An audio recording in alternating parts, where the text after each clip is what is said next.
All right, welcome to The Explainer.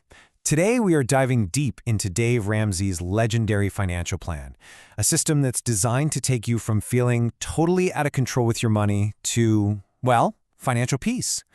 Let's get into it. You know, this is how Ramsey himself described feeling about his own money. Completely lost, no power, just this constant sense of dread. And look, that's a feeling so many of us know, right?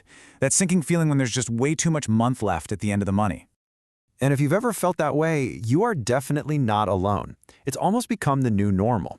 Ramsey often points to a Wall Street Journal report that found a staggering 70% of Americans are living paycheck to paycheck. So the big question is, how do you fix it? Well, Ramsey's plan doesn't kick off with spreadsheets or fancy budgeting apps. Nope. It starts by facing what he says is the real problem. And this is the first, and honestly, probably the toughest pill to swallow in the whole plan. He argues, pretty bluntly, that your financial problems aren't caused by a bad economy or your boss. The problem, and here's the good news, the solution, is the person looking back at you in the mirror. And this gets to the absolute core of his philosophy.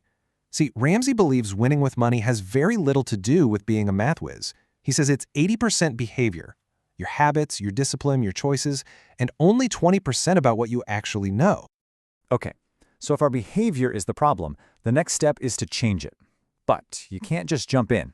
First, you have to unlearn all the financial myths our culture has been feeding us, especially the biggest one of all, debt. Think about it.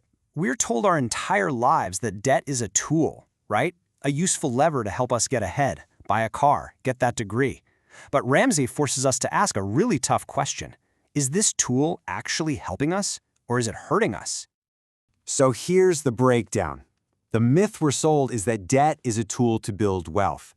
But the truth, according to Ramsey, is that the borrower is always slave to the lender.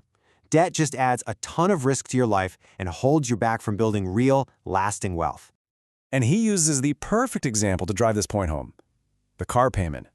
I mean, it's just so normal, right? The Federal Reserve says the average is $495 a month. We don't even blink an eye at it anymore.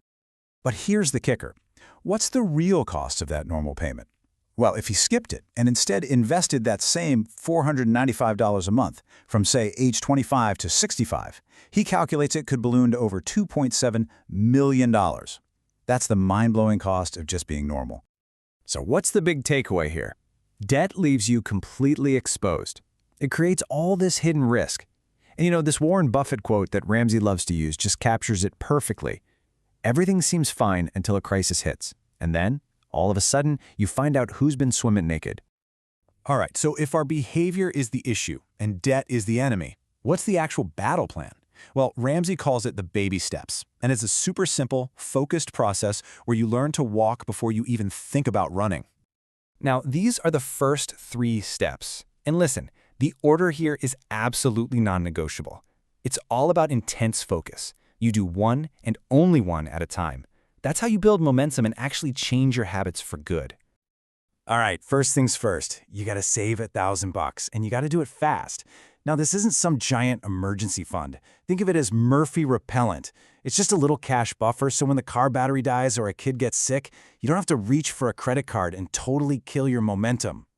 And he is super clear on this. This money is for true, unforeseen emergencies only. A flat tire? That's an emergency. Christmas? Nope. It happens on the same day every single year. That's called planning. That's what a budget is for. Okay, once you've got that $1,000 buffer locked in, you shift all your focus to the most famous and maybe the most counterintuitive part of the whole plan, attacking your debt. And this is the famous debt snowball. Here's how it works. You list out all your debts, smallest to largest, and you completely ignore the interest rates. I know, it sounds crazy. Then you attack that smallest debt with everything you've got. Once it's gone, poof, you take the payment you are making on it and roll it over to the next smallest one. It's all about those quick wins to change your behavior and build this unstoppable momentum. But to pull this off, Ramsey says you need what he calls gazelle intensity. He gets the idea from this biblical verse. You literally have to see your debt as a predator that's hunting you, and you run for your life. That means getting extra jobs, selling so much stuff the kids think they're next, making some really intense sacrifices until you are finally free. So, After all that hard work, after you have finally won the battle with debt, the plan totally shifts. You go from playing defense to playing offense. Now it's all about building a seriously secure financial foundation. So with all your debts gone, you take all that cash you were just throwing at the snowball, and you pile it up until you have a fully funded emergency fund. We're talking 3 to 6 months of expenses. This is what real security feels like. And it's a world away from nearly half of all Americans who can't even cover 1 month's worth of expenses if something goes wrong. And this really gets to the central promise of the whole thing. It's about this short period of intense, focused sacrifice. You're living like no one else, so that later you get to have a level of financial peace and freedom that normal people just can't even imagine. You know, the fundamental truth behind this entire makeover is actually pretty simple. When you stop shipping your income out the door every month in the form of payments, you finally unleash its true power. Your income, not some loan, becomes your single greatest tool for building wealth. And that really just leaves us with one final thought. Just imagine it for a second. No car payment, no student loan, no credit card bills. What would you do with all that money? With your life? Because that is the freedom this whole plan is about.